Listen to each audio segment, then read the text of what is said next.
समक्ष आप रखें, आपसे मेरा निवेदन है। रूपेश महोदय जी। आज की कक्षा डॉक्टर परमेश स्वरूप जी के द्वारा ली जाएगी, जो कि उत्तर प्रदेश के मूल निवासी हैं और लाल बहादुर शास्त्री विश्वविद्यालय में आप शिक्षा विभाग में प्रोफेसर के रूप में कार्यरत हैं। आपने एजुकेशन में 3 विषयों में नेट तथा जेआरएफ प्राप्त किया है और आप संस्कृत भारती के दायित्वों का निर्वहन करते हुए अभी उस संस्था में आप अभी भी आपका बहुत बड़ा दायित्व है और उसका निर्वहन आप कर ही रहे हैं और आप उसके तहत संस्कृत भारती के तहत भी आप बहुत से क्षेत्रों में जाके और अध्यापन का कार्य किया है और अभी आप प्रेजेंट में लाल बहादुर शास्त्री विश्वविद्यालय में आचार्य प्रोफेसर के रूप में कार्यरत हैं तथा छात्रों में बहुत प्रिय, बहुत ही स्नेह स्वभाव, बहुत ही विनम्र स्वभाव के आप हैं और आपसे एक बार बात करने के बाद बहुत ही प्रसन्नता होती है, ऐसा मेरा अनुभव रहा है। और आपसे बात करने से बहुत एनर्जी एक प्राप्त होती है कि हाँ कुछ करने का, और प्रेरणा आपसे मिलती है छात्रों को। और स्वामी अजस्रानंद जी के आप बहुत ही कृपा पात्र रहे हैं, उनके साथ आप काफी दिन तक रहे और उन लास्ट समय में भी स्वामी अजस्रानंद जी के साथ आपने अपनी सेवा दी है। तथा स्वामी जी कहा करते थे कि आप उनके शिष्य बीज हैं, सर्वप्रथम शिष्य आप ही रहे हैं और हमेशा आपका नाम लिया करते थे स्वामी जी। तो बहुत ही अच्छा व्यक्तित्व, बहुत ही लगनशील, और इस कार्यक्रम का भी श्रेय डॉक्टर परमेश स्वरूप जी को ही जाता है, जो कि बहुत से विद्यार्थियों के लाभ के लिए आपने ये कार्यक्रम की शुरुआत की है और बहुत से छात्र आज इस कार्यक्रम के माध्यम से लाभान्वित हो रहे हैं। तो हमारा सभी छात्रों के तरफ से निवेदन है कि आचार्य परमेश स्वरूप आप इस कक्षा को आगे अनुवर्तित करें। रूपेश महोदय जी, बहुत बहुत धन्यवाद, बहुत बहुत आभार। और मैं डॉक्टर परमेश कुमार जी के चरणों में वंदन, अभिनंदन, प्रणाम करता हूं। सभी विद्यार्थियों की तरफ से आपके चरणों में प्रणाम और मेरा आपसे निवेदन है कि आप मंच संभालें और कक्षा को प्रारंभ करें। आपके चरणों में प्रणाम। धन्यवाद रूपेश जी एवं दिवाकर जी। आप सभी हमारे प्रतिभागी जो इस कक्षा में नेट की सज्जता कर रहे हैं, उनका सबका स्वागत, सबको प्रणाम, वंदन। हम लोग विगत, आज हमारा इस कक्षा का 14वां दिन है।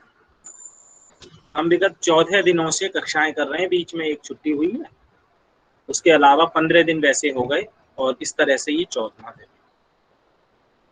इन दिनों हमने भिन्न भिन्न आचार्यों को सुना। सबसे पहले हमने आचार्य कौशलेश जी के माध्यम से अधिवृत्ति और अभिक्षमता अनुसंधान को देखा, पढ़ा और उन्होंने कुछ प्रश्न पत्र भी हल करवाए। उनके बाद हमारे अत्यंत प्रिय, हमारे छात्र प्रिय आचार्य डॉक्टर जितेंद्र जी ने बहुत ही व्यवस्थित रूप से हम सबको बताया संचार के विषय में। और उसके बाद हमारे डॉक्टर अनूप कुमार पांडे जी, जो भोपाल में सहायकाचार्य हैं, उन्होंने हम लोगों को अंतिम यूनिट उच्च शिक्षा के विषय में बताया। तो ऐसे करके हम धीरे धीरे अपनी यूनिटें कर रहे हैं और आगे संभावित हमारे बहुत आचार्य हैं। मैंने पहले दिन आप लोगों को बताया था कि कई आचार्य हमारा मार्गदर्शन करने वाले। देखिए, ये हम लोग जो कार्य आयोजन कर रहे हैं, ये केवल इसका लक्ष्य ये है कि हमारे जो बंधुवर हैं, ज्यादा से ज्यादा हमारे बंधुओं का नेट हो, ज्यादा से ज्यादा लोग नेट परीक्षा उत्तीर्ण करें। और ये संकट काल था, कहीं जाना आना हो नहीं सकता था, तो हमने अपने मित्रों से सबसे बातचीत की और बातचीत करने के बाद में ये कार्यक्रम का शुभारंभ किया। आप लोगों ने बहुत अच्छा रिस्पॉन्स दिया। प्रथम दिन हमारे लगभग 700 लोग जुड़े थे, जिन्होंने बड़े भाव से विषय उपस्थापित किया कि हम लोग सब लोग पढ़ेंगे। तो बहुत अच्छा लगता है, बहुत अच्छा लगा और उससे ऊर्जा मिली कि हमें कुछ करना चाहिए और ये बहुत बड़ा अवसर था, हमने सोचा कि करें।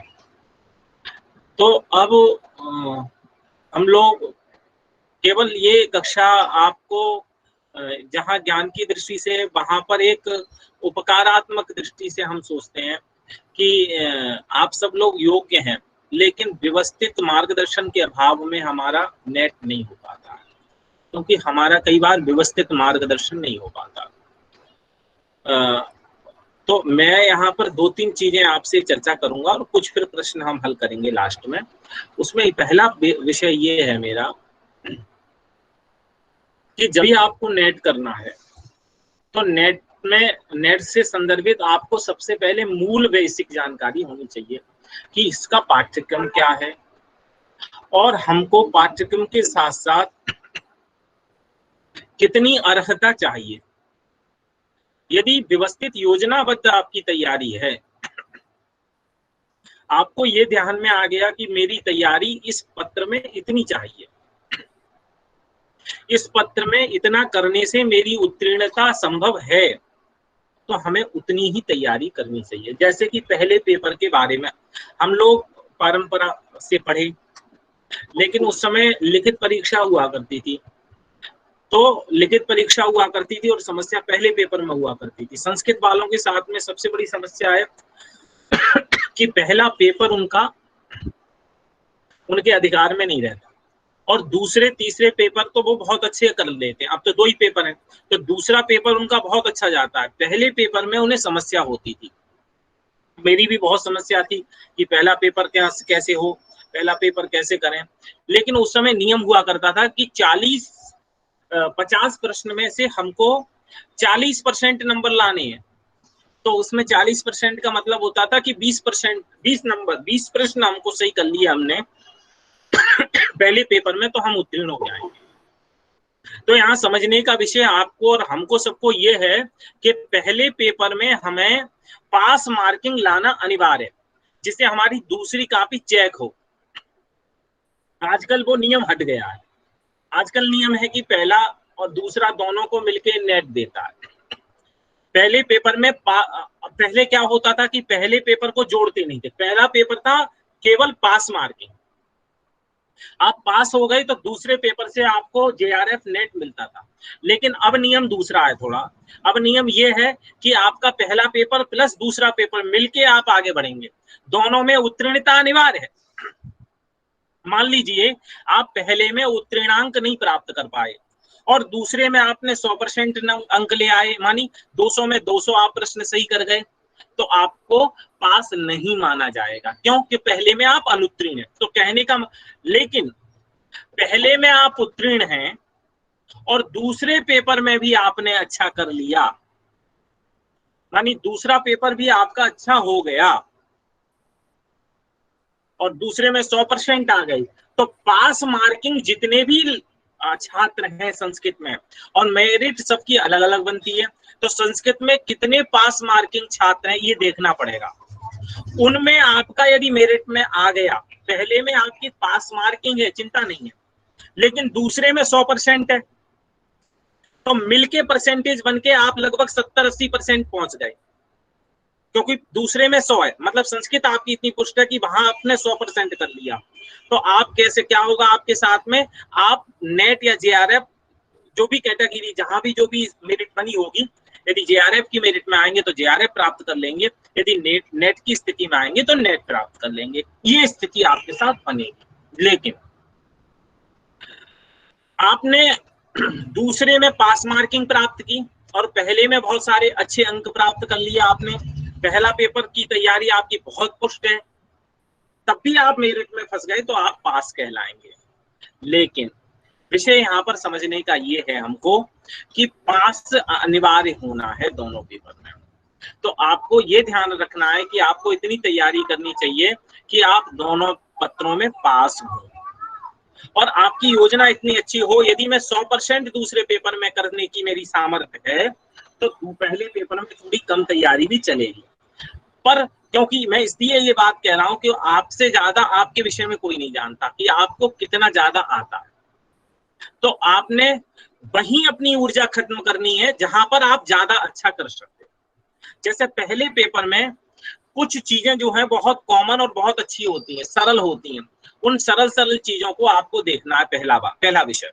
दूसरा विषय, नेट परीक्षा की पुस्तकें देखनी है, लेकिन उसके साथ साथ एक काम बहुत अनिवार्य रूप से करना है, जैसे कि पर्यावरण इसमें एक विषय बिंदु है, तो आपको पर्यावरण से संदर्भित एक प्रमाणिक पुस्तक पढ़नी चाहिए। जो भी पर्यावरण के टॉपिक हैं, उन पर्यावरण के टॉपिकों को स्पष्ट करना चाहिए, उनके प्रश्नोत्तरों को हल करना चाहिए, जिससे आपके वहां से 2 नंबर मिलेंगे। 2 या 3 नंबर का जब नंबर आएंगे तो आपको वो मिल जाएंगे। तो हमें पर्यावरण हमें ध्यान रखना चाहिए उच्च शिक्षा के संदर्भ में कितने विश्वविद्यालय हैं, कहाँ कहाँ हैं, जो सर ने बताई वो चीजें, और उसके साथ में प्लस अभी तत्काल परिस्थितियों में कहाँ का क्या क्या हो रहा है इन चीजों को भी आपको ध्यान में लाना है। दूसरी चीज, आपने एक कंप्यूटर का विषय है इसमें थोड़ा सा, तो कंप्यूटर के लिए आपको नियमित रूप से छोटी छोटी कंप्यूटरों की पुस्तक आती है कंप्यूटर की, उन कंप्यूटर की पुस्तकों को, डिवाइस किसे कहते हैं, पीसीओ किसे कहते हैं, इनको छोटा छोटा उनका फॉर्म वगैरह पूछता है वहां पर, तो उनको अपने डेली के अध्ययन में लाना चाहिए। ये मैं इसलिए आपको परामर्श दे रहा हूं कि हम लोगों के साथ भी बड़ी समस्या थी, हम लोगों ने ऐसे ही करके नेट प्राप्त किया। अब एक चीज और सुन लो सबसे बड़ी, जो मैं आपको थोड़ा दुख देने वाली भी हो सकती है किसी व्यक्ति को, पहली बार में जिसने प्राप्त नहीं किया वो समझ लो कि वो समस्यात्मक रहेगा, उसको समस्या बार बार आने वाली है। तो कोशिश हमको ये करनी है कि पहली बार में नेट होना चाहिए। यदि पहली बार जिसको नहीं प्राप्त हुआ, दूसरी बार में जिनको प्राप्त हुआ, तीसरी बार में जिनको प्राप्त हुआ, उनको थोड़ा कष्ट होता है और मन कष्ट पाता है कि हम पहली बार में नेट प्राप्त नहीं किया हमने। तो पहली बार में पूरी कोशिश अपनी शक्ति लगा देनी है कि मेरा नेट पहली बार में होना चाहिए। उसके लिए आपसे निवेदन है, जिनका नहीं हुआ है पहली दूसरी बार अब तैयारी कर रहे हैं, उनकी बात मैं नहीं कह रहा हूँ, उनको अच्छे से तैयारी करते रहना चाहिए और खूब अच्छे से परिश्रम करना चाहिए। उनका भी नेट होगा, लोगों का 4 बार में भी होता है, जेआरएफ होता है सीधा। ऐसे ऐसे हमने लोग देखे, हमारे साथ जो तैयारी करते थे, नागर जी करके थे बनारस के, वो 8वीं बार मेरे साथ तैयारी कर रहे थे और उन्हें नेट मिला। तो नेट मिल जाता है, वो अलग बात है, लेकिन आपने कोशिश करनी है। मेरे पास एक ही चांस है, जिसने सोच लिया कई चांस है उसको नेट करने में समस्या होगी। तो मैं आज इस कक्षा में जितने प्रतिभागी हैं, जिन्होंने अभी तक परीक्षा नहीं दी है, उनके लिए बात है मेरी, और जो लोग दे चुके हैं उनके लिए है कि वो अब सोच लें कि ये ही मेरा अंतिम अवसर है। और अंतिम अवसर जब आप सोचेंगे तो मैं पूरे विश्वास के साथ आपसे निवेदन करूंगा कि आपको नेट जेआरएफ प्राप्त हो जाएगा, इसमें कोई संदेह नहीं। तो आपने सबसे पहले महत्वभूत विषय यह है कि मूल विषयों को थोड़ा थोड़ा पढ़ना है, और वो विषय जो आपके परीक्षा से संबद्ध हैं उनको थोड़ा थोड़ा देखना है, और फिर आप अपने को व्यवस्थित करिए। और आपने सोचना है कि मुझे पहले पेपर में इतने नंबरों पे पास होऊंगा और दूसरा पेपर मेरा पुष्ट है, और जो हम अच्छे से कर सकते हैं पहले उन विषयों को पूरा तैयार करें। जैसे यूनिट पहली दूसरी में आप अच्छा कर सकते हो, कंप्यूटर वाली, संचार वाली, विद्यालय वाली और कूटांक वाली, जो अंग्रेजी के शब्द परिवर्तन वाली होती है, घड़ी परिवर्तन वाले, वो सरल होते हैं प्रश्न, अंग्रेजी के शब्द जो हैं उनको कर सकते हो। फिर वो अवबोध वाले क्या है, डेली अवबोध का अभ्यास डेली करना चाहिए। अवबोधी के एक अंसारी की पुस्तक आती है खूब मोटी सी, उसमें बहुत सारे अवबोधों के अभ्यास दिए हुए हैं, दिल्ली से प्रकाशित है। उस अंसारी की पुस्तक को जरूर ले लो, आप अवबोध का डेली अभ्यास करो, तो इससे आपको प्राप्त नेट होगा। तो पहले सबसे पहला काम है कि कॉन्सेप्ट क्लियर करना, दूसरा काम है कि तत्त संबद्ध पुस्तकों को देखते रहना और अपना लक्ष्य बनाना कि पहले में कितना करना, जीआरएफ लाना है तो आपको दोनों पेपरों में अच्छा करना होगा। ये आप अपने मन को स्पष्ट बना के चलो। तो आपको, हमारा यही लक्ष्य है कि आपको क्लियर हो जाए और अध्ययन कैसे करना है ये आपके दिमाग में आ जाए। तो मैं समझता हूँ जितने हमारे प्रतिभागी हैं, अभी 34 लोग हमारे साथ जुड़े हुए हैं, सबका नेट जीआरएफ सबको प्राप्त होगा, इसमें कोई संदेह नहीं है। पर धैर्य नहीं खोना है, नियमितता रखनी है और एक एक चीज को ध्यान से सुनना, अपना समय नष्ट नहीं करना, प्रश्नों में भी चिंतन करना है क्यों क्यों। तो हम मैं अपने सहयोगी विश्वनाथ जी से निवेदन करूंगा कि वो पहले जो हम प्रश्न करेंगे उनको जरा हमारी स्क्रीन पे लाएं, जिससे हम लोग प्रश्नों को हल कर सकें।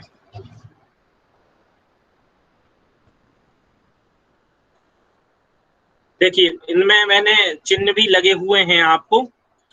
अब यहाँ पर हमारी एक बहुत बड़ी गलती ये होती है सभी की, वो गलती ये होती है कि हम,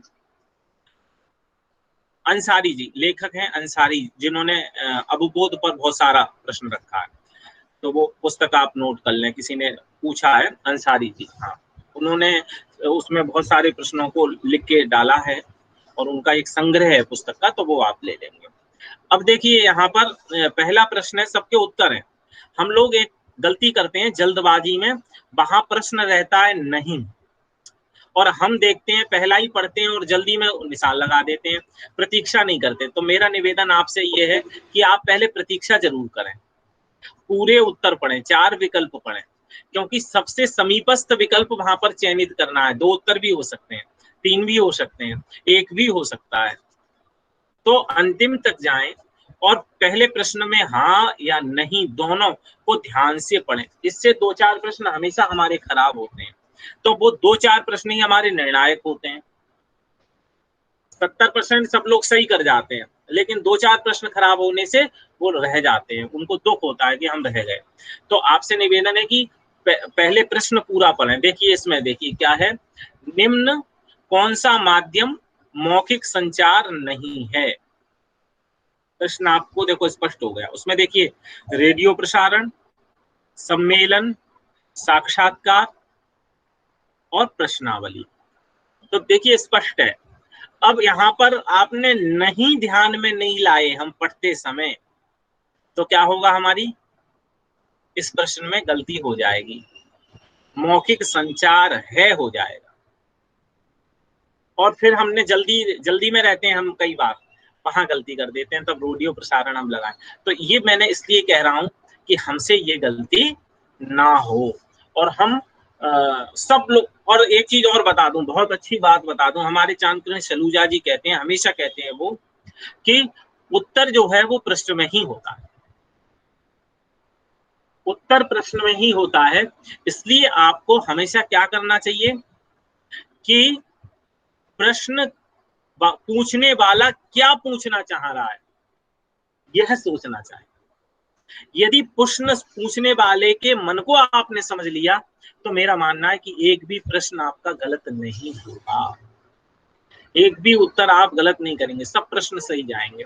तो आपने वहां पर ध्यान रखना है। तो क्या होगा इसका उत्तर, सबने दिया है, आप लोगों ने दिया है प्रश्नावली, चौथा उत्तर है। क्यों 3 को कैसे काटेंगे वो आप लोग सोचना है, कैसे काटेंगे।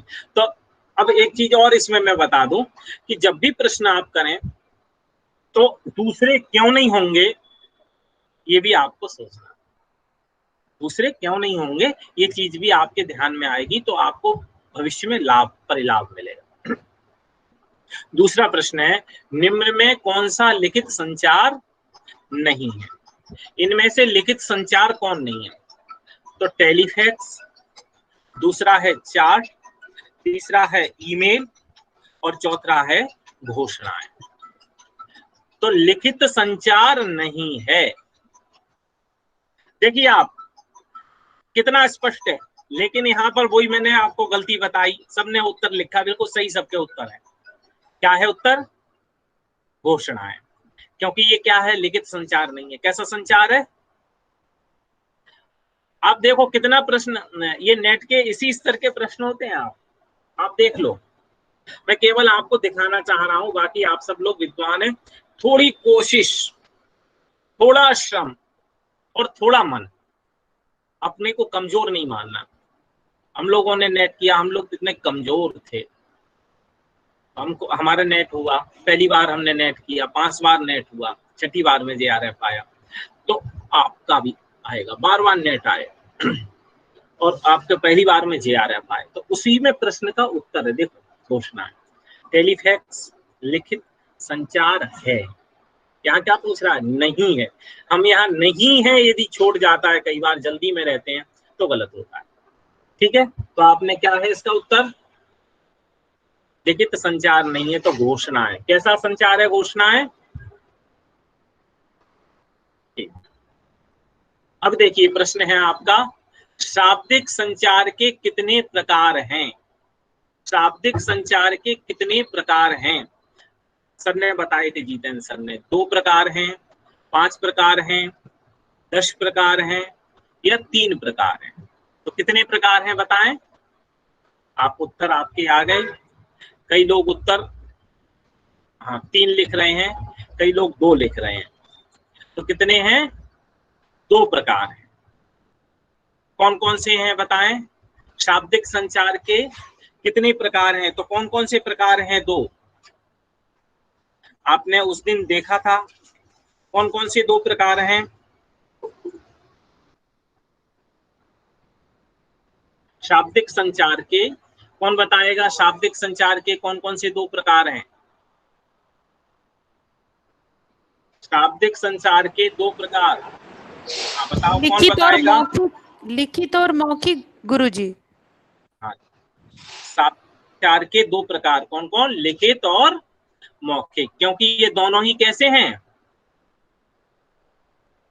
शाब्दिक है कि नहीं? शाब्दिक, बहुत सुंदर। ऐसे ही आपका अगला प्रश्न क्या है? निम्नलिखित में से किस संचार का साक्ष्य स्थायी होता है? किस संचार का साक्ष्य स्थायी होता है? लिखित का, मौखिक का, लिखित एवं मौखिक दोनों का, उपरोक्त में कोई नहीं। तो देखिए, किस संचार का साक्ष्य स्थायी होता है? स्थायी साक्ष्य होता है। हमारे यहाँ एक देखो, घर में जब हम रहते हैं तो एक आती है बार बार, लोग कहते हैं कि शतम्बद मालिक मालिक मालिक, 100 बार बोलो पर लिखूं। लिख दोगे तो उसमें क्या होगा? वो साक्ष्य कैसा है? लिखित साक्ष्य है, स्थायी साक्ष्य। इसलिए जब हम कहीं जाते हैं तो बोल रहे ये लिखित में दो। मौखिक बात कह दी तो आदमी पलट सकता है, लेकिन अब हम नहीं पलट सकते। अब देखो, अब मैं आपसे मौखिक बातचीत कर रहा हूं तो मौखिक बातचीत मेरी कैसी हो रही है? ये सब रिकॉर्ड हो रही है। अब ये मैं पलट नहीं सकता। पलटूंगा तो आप बता दोगे सर आपने देखो यहाँ ये बोला है। पर अब तो मैं समझता हूं अब इसको बदलना चाहिए। वैसे लिखित मौखिक दोनों हो रहा है जब रिकॉर्डिंग में हो, और आजकल तो हम कक्षाओं में भी जब पढ़ाते हैं तो हमारा जो साक्ष्य होता है वो लिखित भी होता है। तो आजकल जो विषय है ये दोनों में आना चाहिए, लेकिन हमें ये पुस्तकों में भी उसी तरह लिखा है तो हमें लिखित ही इसको समझना चाहिए अभी तक। तो जब बदलेगा तो फिर हम, जो ऑनलाइन माध्यम है अब सब रिकॉर्ड हो रहा है। आजकल आप जानते हैं हमारे बीएड में जब कक्षाएं होती हैं तो कक्षाओं में कौन कितनी देर रह रहा है ये भी रिकॉर्ड होता है हमारे पास। आप में अभी मेरे पास 35 लोग हैं, अब 35 लोगों में से कौन कितनी देर मेरे साथ रहा ये भी मेरे पास आपका रिकॉर्ड आ जाएगा। कौन कितनी जल्दी भागा, कौन बीच बीच में जा आ रहा है, उसका उतना ड्यूरेशन मेरे पास होगा लिखित में। सबके आएंगे, सबके मेरे पास लिखित में आ जाता है। कोई किसने प्रश्न पूछा वो तो रिकॉर्ड होता है, लेकिन आपकी सभी प्रक्रियाएं हमारे पास होती हैं कि आपने कितना अटेंड किया, कौन लोग नियमित है, कौन लोग छोड़ छोड़ के जा रहे हैं, उसका स्टेज बढ़ता जाए तो हम लास्ट में कह सकेंगे कि इन्होंने किया, इन्होंने नहीं किया। तो कितनी देर है ये भी इसमें सब रिकॉर्ड होता रहता है। अब देखिए आगे प्रश्न है, निम्न में से कौन सा पार्श्व भाषा नहीं है? निम्न में से कौन सा पार्श्व भाषा नहीं है? स्वर का उतार चढ़ाव, बोलने की गति, अल्प विश्राम, समय, भाषा। तो देखिए निम्न में से कौन सा पार्श्व भाषा नहीं है? तो बोलने की गति भाषा है, अल्प विराम भाषा है, स्वर का उतार चढ़ाव भाषा है, पर समय भाषा नहीं है। तो देखिए इसमें आपको दृष्टि बस विकसित करनी है, कुछ नहीं है, बहुत सरल है। मैं आपसे फिर निवेदन कर रहा हूं, पर हमने दृष्टि विकसित कर लेनी है, बार बार पढ़ना है, खूब अभ्यास करना है। फिर सर पार्श्व भाषा के मतलब क्या है? समय भाषा। देखिए निम्न में पार्श्व भाषा नहीं है, पार्श्व मानी समीपस्थ भाषा। देखो एक तो भाषा होती है, और भाषा के जो समीपस्थ बिंदु है ना, पार्श्व भाषा उन्हें कहते हैं। जैसे कि हमको कैसे बोलना है, मैं एकदम शब्दों को जल्दी जल्दी बोल जाऊं तो आपको समझ में नहीं आएगा, खूब तेज तेज चिल्लाऊं तो भी समझ में नहीं आएगा। तो ये सब चीजें भाषा नहीं है, पर पार्श्व भाषा। भाषा नहीं है ना, उतार चढ़ाव, गति, विश्राम, ये भाषा नहीं है, लेकिन भाषा का पार्श्व भाग है, समीपस्थ भाग, जिनको लेके बिना भाषा नहीं हो सकती। ठीक है ना? क्योंकि आप अल्प विश्राम, बीच बीच में रुके ही नहीं, विराम पर भी आप आगे चलते जाएं, बोलते जाएं तो नहीं होगा ना। तो पार्श्व भाषा का मतलब यही है कि उसके जो समीपस्थ अंग जो भाषा को समझने योग्य बनाते हैं, बोधन योग्य बनाते हैं। समझ में आया? इसके बाद है अशाब्दिक संचार के कितने प्रकार हैं? अशाब्दिक संचार के कितने प्रकार हैं? अशाब्दिक संचार कितने प्रकार का होता है? तो सबसे पहले है 1, 2, 5, 11। अब ये प्रश्न जो है ये कैसे आएगा? इस प्रश्न का उत्तर हम कैसे देंगे? ऐसे जो प्रश्न हैं अशाब्दिक संचार के कितने प्रकार हैं, ये हमने पुस्तकें देखनी पड़ेंगी, उन पुस्तकों के आधार पर हम ऐसे प्रश्नों का उत्तर दे पाएंगे। तो अशाब्दिक संचार के कितने प्रकार हैं? तो कितने प्रकार हैं? देखो इसमें निशान लगा हुआ है, 5 प्रकार हैं अशाब्दिक संचार के। तो ये कहां पर मिलेगा अशाब्दिक संचार आपको, कि ये अशाब्दिक संचार कौन कौन से हैं? तो ये कहां पर मिलेगा आपको? तो देखिए मौखिक संचार हो गए, शाब्दिक संचार हो गए आपके, और फिर हो गए आपके कौन से संचार? अशाब्दिक संचार। कौन से शब्द का संचार? मौखिक शाब्दिक संचार हो गए, और फिर हो गए आपके लिखित संचार और अशाब्दिक संचार। अशाब्दिक संचार कितने प्रकार के होते हैं? तो कितना प्रकार बताया इसमें? अशाब्दिक संचार के 5 प्रकार होते हैं। तो ये कहां पर मिलेंगे? ये जो हमने पुस्तक आपके पास ये पुस्तक होगी राष्ट्रीय पात्रता परीक्षा नेट की जो पुस्तक है, उसमें आपको स्पष्ट लिखा हुआ है कि अशाब्दिक संचार के 5 प्रकार कौन कौन से हैं, जिनके माध्यम से हम संचार कर सकते हैं, जिसके माध्यम से हम बोल सकते हैं। सर इसकी इंग्लिश टर्म क्या होगी? गुरुजी 5 प्रकार होते हैं इसके। दृश्य संकेत, और एक होता है श्रव्य संकेत, और एक दैहिक भाषा, और समय भाषा, और पार्श्व भाषा। पार्श्व भाषा भी अशाब्दिक का ही एक प्रकार है। इस प्रकार से 5 प्रकार होते हैं। 5 प्रकार होते हैं जी, यही 5 प्रकार होते हैं। तो ये कहाँ से आपको मिलेंगे? ये मूल ग्रंथ से आपको मिलेंगे कि 5 कौन कौन से हैं। वो आपको देख के वहीं पर उसके अंग्रेजी वर्जन भी वहां पर लिखा हुआ है। जब आप जो पुस्तक देखेंगे ना अशाब्दिक के 5 प्रकार, तो वहां पर आपको अंग्रेजी वर्जन भी आपको मिल जाएगा। अब है इसके बाद में पार्श्व भाषा के कितने प्रकार हैं?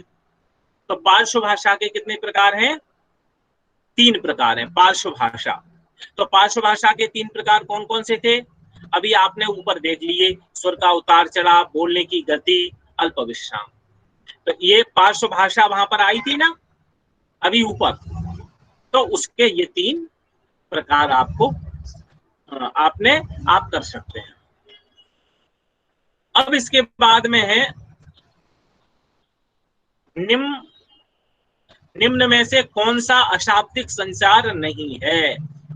तो समय भाषा, स्थान प्रयोग, स्थिर स्थान, स्वर का उतार चढ़ाव। तो अशाब्दिक संचार कौन नहीं है? स्वर का उतार चढ़ाव अशाब्दिक संचार नहीं है। तो स्वर का उतार चढ़ाव कैसा संचार है, बताइए आप? शाब्दिक संचार। शाब्दिक संचार है, अशाब्दिक संचार नहीं है। कक्षा में शोरगुल को नियंत्रित करने के लिए संप्रेषण की कौन सी पद्धति सबसे अच्छी है? कक्षा में शोरगुल नियंत्रित रहे, उसमें संप्रेषण की कौन सी पद्धति सबसे अच्छी है? तो देखो, हम लोग कहते हैं ना कक्षा में, क्या कहते हैं? बात मत करो कहना। इसके बाद में बच्चे कुछ पीछे से बोल देते हैं, तो ये पद्धति अच्छी नहीं है। अब देखिए, ये ऐसे प्रश्न जो है ना, ये थोड़े से आपको ध्यान में लाकर करने पड़ेंगे और सही हो जाएंगे। तो देखो, फिर उसके बाद में कौन सा है? बात मत करो कहना, विद्यार्थियों की आवाज से भी ऊंची आवाज में बोलना। तो विद्यार्थी भी कम नहीं है, आप उनसे ऊंची बोलेंगे, वो उससे ऊंची बोलेंगे। फिर उसके बाद में शांत रहकर विद्यार्थियों की ओर देखना। यदि विद्यार्थी बात भी कर रहे होंगे ना और शांत होकर आपने उनकी तरफ देखा, आप देख रहे हैं और उनको लग रहा है कि सर को ठीक नहीं लग रहा है, तो वो विद्यार्थी आपकी तरफ देखना शुरू हो जाएंगे। जो कुछ कर भी रहे होंगे वो भी फिर एकदम निश्चिंत होकर विषय को श्रवण के लिए तत्पर हो जाएंगे। और फिर है शोरगुल की परवाह किए बिना शिक्षण प्रारंभ करना। तो देखिए, ये चीज अच्छी नहीं है, शोरगुल की परवाह किए बिना शिक्षण का आरंभ कर देना। तो शिक्षक का सबसे, आप देखो नेट परीक्षा, ये चीजें आपको समझनी है। नेट परीक्षा के ये जो सब प्रश्न है ना, ये आपके व्यवहार के संबद्ध प्रश्न है।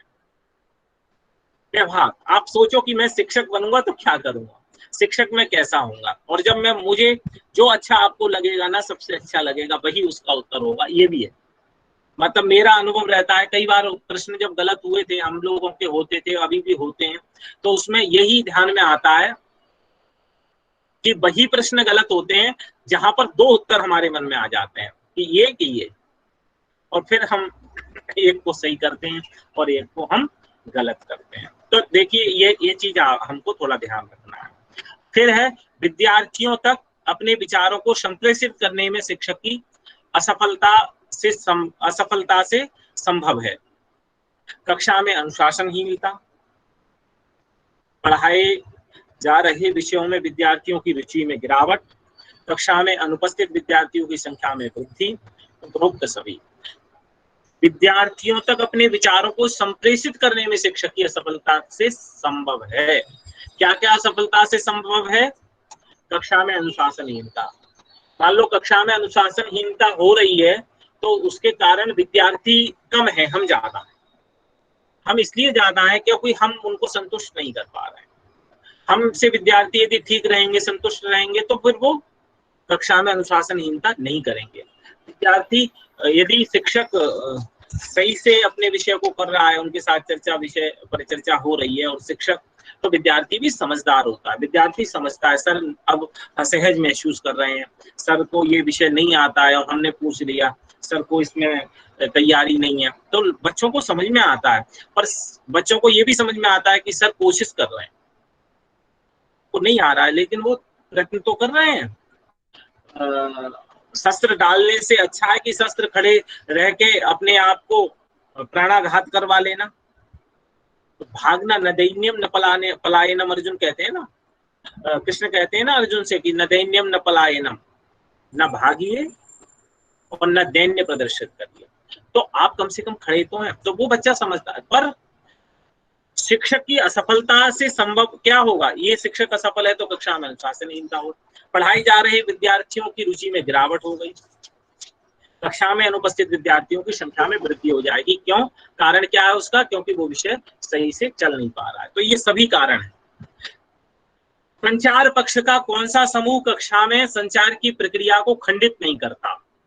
संचार समूह का कौन सा, संचार पक्ष का कौन सा समूह कक्षा में संचार की प्रक्रिया को खंडित नहीं करता। सबसे पहले विपर्य मूल्यांकन संकेंद्रण, दूसरा है मूल्यांकन संकेंद्रण निदर्शन, तीसरा है मूल्यांकन संकेंद्रण अतिरंजन, संकेंद्रण निदर्शन अतिरंजन। तो इसमें क्या होगा, अब ये प्रश्न जो है ना, ये थोड़ा सा आपको कहाँ देखना पड़ेगा, इसके मेन में, इसका जो व्याख्या जहां पर है ना, अच्छा इसको टेक्नोलॉजी की पुस्तकें इसमें लेनी पड़ेंगी आपको।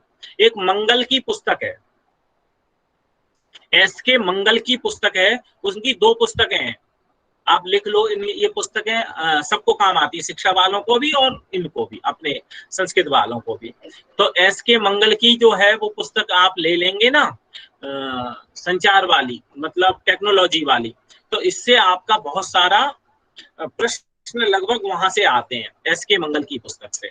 तो आपसे मेरा निवेदन है कि एसके मंगल की पुस्तक आप लें और उसको थोड़ा सा देखें, चर्चा करें उसमें से, तो आपको बहुत सारे प्रश्नों के उत्तर मिल जाएंगे और आप अच्छा कर पाएंगे।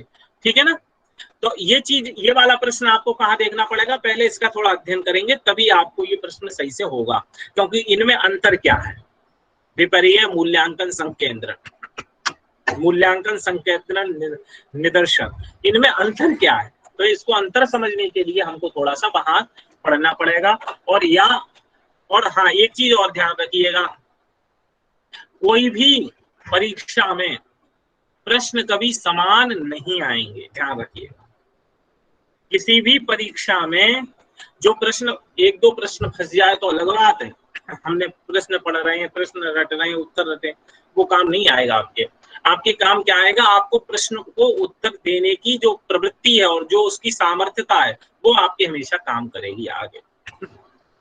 आगे देखिए, आप सुनना दुष्प्रभावित होता है, आगे का थोड़ा आगे बढ़ाइए आचार्य जी, विश्वनाथ जी। सुनना दुष्प्रभावित होता है, किससे होता है, आवश्यकता एवं सामर्थ्य से अधिक सामग्री सुनने से, तेज गति से बोलने से, बड़ा बहरापन होने से,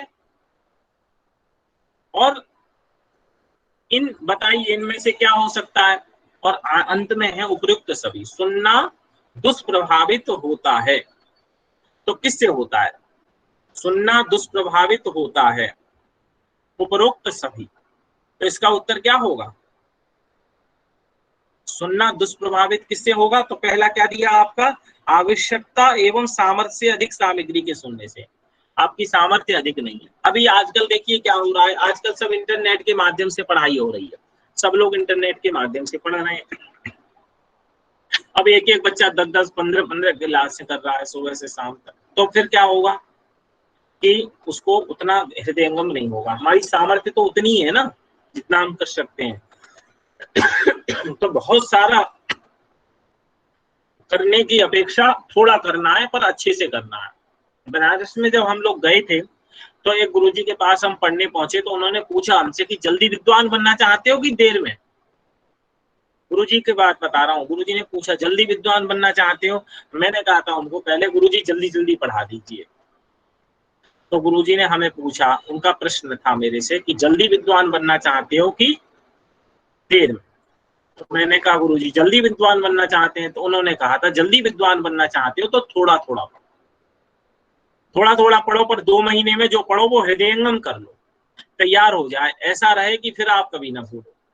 तो हृदयंगम करके पढ़ो, थोड़ा पढ़ो पर तैयार करो, संतुष्ट हो कि अब इसके बाद मुझे ये चीज पूछनी नहीं है, मुझे आ गई। ये आपके अंदर सामर्थ्य होगी और ये शक्ति आपके अंदर पैदा हो जाएगी। तो आप देखो अपने को विकसित कितने हो गए आप, कितने आगे बढ़ गए आप, और कितना अच्छा आपके साथ होने लगेगा। नई नई चीजें आपको क्लियर होती रहेंगी। तो आपने क्या करना है यहाँ पर, सुनना। इसमें आपको सबसे पहले महत्वपूर्ण क्या है कि आपको जो भी पढ़ना है पर वो स्पष्ट पढ़ना है और अच्छे से पढ़ना है और तैयार करके पढ़ना है। आपको अपने ऊपर विश्वास पैदा करते हुए आगे बढ़ना है। तो देखिए इससे क्या होगा कि आपका सुनना, ज्यादा सुनेंगे तो भी नहीं आएगा, जितना आप पचा सकते हो, जितनी शक्ति आप जानते हो मैं कितना कर सकता हूँ उतना ही करो, पर अच्छे से करो, कोशिश करो कि मैं इतना तैयार हो जाऊं। बाकी एक चीज मैं आपको और निवेदन करूंगा कि आपने बीच बीच में ना बीच बीच में आपको एक काम और करते रहना है कि अपनी विषय वस्तु को बार बार देखते रहना, रिवाइज करते रहना है। जो पुराने पेपर पढ़ लिए ना आपने, उनको भी, जो पुरानी यूनिटें पढ़ी अभी, उनको भी बार बार सुनो, चर्चा करो, उनके प्रश्न पत्रों को हल करो, तो आपको बहुत सारा लाभ मिलेगा। और नेट पर ना, यूट्यूब पर आप डालोगे ना जो जो विषय, उसके बारे में बहुत सारी सामग्री आपको मिलेगी, वहां भी अभ्यास करो। तो जितना आप अभ्यास कर पाए उतना करो। लेकिन समस्या ये होती है, हमको कई बार अच्छी चीज नहीं मिल पाती है, इसके अभाव में हम अभ्यास कम कर पाते हैं। तो वो चीजें थोड़ा सा आप ध्यान कर लो, कौन शिक्षक अच्छा पढ़ा रहा है, नेट के अंदर बहुत सामग्री है, तरह तरह की सामग्री है, तो उसको आप ध्यान में करके अभ्यास करो। आगे प्रश्न करिए। श्रवण, जो कि संचार का सबसे महत्वपूर्ण पहलू है, में सुधार लाया जा सकता है। तो किससे श्रवण में सुधार लाया जा सकता है? पूरे तौर पर ध्यान संकेंद्रण द्वारा, दूसरे तक पहुंचाई गई सामग्री को नई, रुचिकर तथा आवश्यकता अनुसार बनाने द्वारा, अपनी आवाज को प्रभावशाली बनाकर, उपरोक्त सभी। तो देखिए आपने ये प्रश्न जो हैं, ऐसे जो थोड़े प्रश्न होते हैं वो लगभग आपके व्यवहार पर आधारित होते हैं। कुछ जो संकेंद्रण वगैरह वाला प्रश्न अभी पीछे आया था, निर्देशन वाला, वो मैंने आपको बताया, वो अध्ययन के आधार पर आएगा। लेकिन ऐसे प्रश्न हमारे कई बार स्वयं सही हो जाते हैं। स्वयं सही हो जाते हैं इसलिए क्योंकि हमने जो पूछने वाला है एग्जामिनर, उसके मन में जाना पड़ता है। तो हमारे साथ में एक मित्र हुआ करते थे, डॉक्टर पुरुषोत्तम जी, वो कहते थे उनके कई बार नेट हुए, अभी हमारी कक्षा में इसमें वो आएंगे और उनका देखिए आप कितना अच्छा पढ़ाएंगे।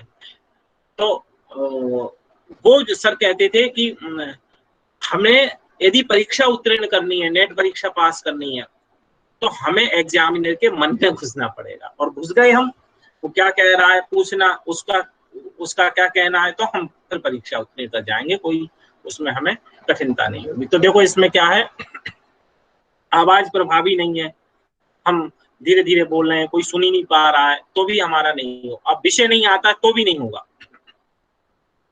फिर नई, रुचिकर तथा आवश्यक। अब देखो हम लोग, आपको आवश्यकता ही नहीं है मैं वो चीजें आपको बताते रहूं, तो आप लोग अच्छा अनुभव नहीं करेंगे और उसको नहीं सुनेंगे। तो ये सब चीजें आपको ध्यान रखनी है कि हमारे लर्नर को क्या आवश्यक है, उसको वही देना है, ज्यादा उसको देना नहीं है। तो इन चीजों पर भी हमें ध्यान रखना चाहिए। आगे, दूरदर्शन पर शिक्षण कार्य कक्षा अध्यापन से उत्तम है, क्योंकि इसके माध्यम से, दूरदर्शन पर शिक्षण कार्य कक्षा अध्यापन से उत्तम है, क्योंकि इसके माध्यम से बहुत बड़ी बड़ी कक्षाएं चलाना संभव है और इस प्रकार यह आर्थिक रूप से किफायती है। जटिल विषयों के अध्यापन के लिए विशेषज्ञों की व्यवस्था की जा सकती है, अन्य लोग उनसे फायदा उठा सकते हैं। अध्यापन सामग्री की फिल्म बनाकर उन्हें पुनः प्रयोग किया जा सकता है, उपरोक्त सभी। अब देखिए आजकल यही चल रहा है। अब हमारे भारत सरकार ने कई प्लेटफॉर्म बनाए, आप लोगों को मालूम होगा, स्वयं प्लेटफॉर्म बनाया, एनआरसी बनाया और बहुत सारे प्लेटफॉर्म बनाए, जिनके माध्यम से संस्कृत पाठशाला प्लेटफॉर्म बनाया। आप नेट पर जाइएगा तो स्वयं के बहुत सारे प्लेटफॉर्म हैं। उसमें क्या किया इन्होंने, वीडियो बना बना के, यूजीसी में सभी विषयों के वीडियो बना बना के रखे, जिससे लोग पढ़ सकें। तो वो क्यों, जिनके माध्यम से लोगों को सहजता से बोध हो सके और वो प्रश्नोत्तरों को कर सके। तो देख लीजिए इसमें आपने विषय वस्तु, अब हमने पुरानी कक्षाएं जो पढ़ी हुई हैं उनको हम देख सकते हैं, सब आपने पढ़ी हुई हैं, चैनलों पर पढ़ी हुई हैं, आप उनके माध्यम से फिर बार बार अध्ययन कर सकते हैं। ठीक है ना। आगे, निम्न सभी दूरदर्शन शिक्षा की सीमाएं हैं, केवल एक को छोड़कर वह कौन? तो देखिए,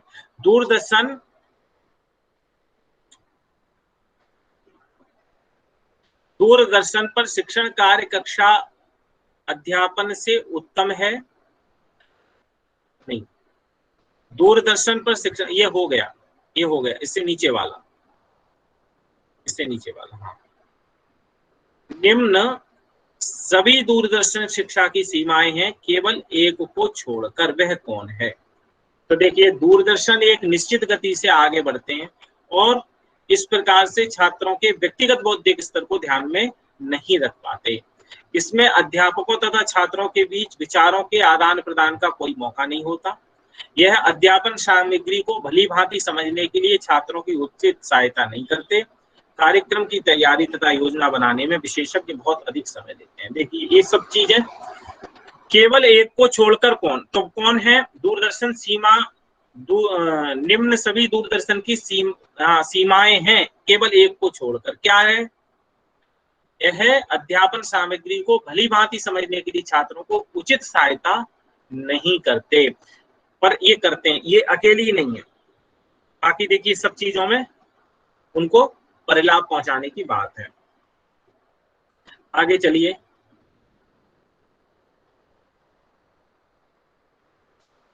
सामूहिक संचार की प्रमुख परिसीमा यह है कि, हाँ, एक चीज मैं और यहाँ पर आपको इंगित कर दूं, ये हमने किसी को पुस्तक दे दी थी तो उन्होंने ये निशान लगा दिए।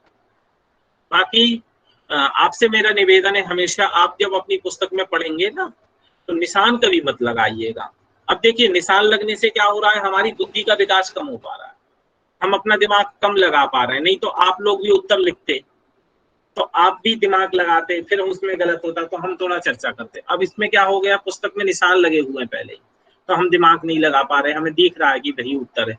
तो आपसे निवेदन है, कभी पुस्तक में ये, अभी तो हमने पढ़ाई चर्चा कर रहे हैं, हम लोग मिलकर चर्चा कर रहे हैं तो समस्या आ रही है, बाकी ये समस्याएं जब हम पढ़ेंगे तब भी आएगी, तो आपका अच्छा हो जाए, इसलिए आपसे निवेदन है कि आप कभी भी इसको अपने चर्चा के अंदर कभी भी पुस्तक पे निशान मत लगाइएगा प्रश्नों पर, और निशान लगाए भी तो अंकनी से लगाइए, उसको तुरंत में डाल लीजिए, जिससे आप दिमाग लगाएं। बार बार दिमाग लगाने की आदत हमें डालनी चाहिए, इससे अच्छा होता है। ये मेरा अनुभव है, मैं अपने अनुभव से आपको जो जो बातें कह रहा हूँ वो कर रहा हूँ, वही बस कर रहा हूँ, क्योंकि आज हम लोग पढ़ाने के मूड में नहीं थे। मैं आज सुबह से 8 बजे से हमारी लगातार चल रहा है, 7:30 से लगातार कक्षाएं थी, आज लगातार कई कार्यक्रम चल रहे थे और मैं उनमें पूरे दिन लगा था। और कल का विषय ध्यान नहीं था, भी आधा घंटे पहले बताया गया कि ऐसे है, तो फिर मैंने अचानक, मैं आप लोगों को निराशा ना हो कि आज नहीं हो पाया, तो इस दृष्टि से मैंने कहा कुछ चर्चा करनी चाहिए, कुछ प्रश्न पत्र, और जो मेरे अनुभव है वो से,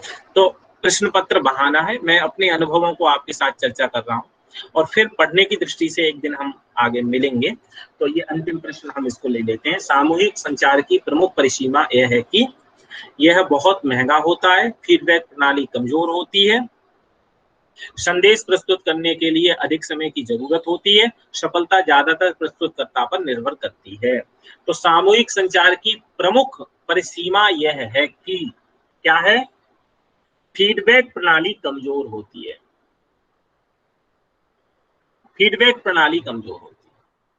और हमारा फीडबैक कैसा होना चाहिए? फीडबैक प्रणाली अच्छी होनी चाहिए, पुष्ट होनी चाहिए कि कौन कैसा है। देखो, जब तक फीडबैक अच्छा नहीं रहेगा तब तक हम अच्छा करने के लिए प्रवृत्त नहीं होंगे, तो फीडबैक बहुत अच्छा चाहिए। तो ये देखिए, सामूहिक संचार की प्रमुख परिसीमा यह है कि फीडबैक प्रणाली कमजोर होती है, उसकी प्रमुख परिसीमा ये है। तो इस तरह से आज हम इतना ही रखते हैं, और फिर आगे एक कार्यक्रम है, इसलिए मुझे वहां पर जाना है। तो आप सब लोगों से मैं यही निवेदन करना चाहूंगा आज इस अवसर पर कि अधिक से अधिक हमको अध्ययन करना है, ज्यादा से ज्यादा प्रश्न पत्र हल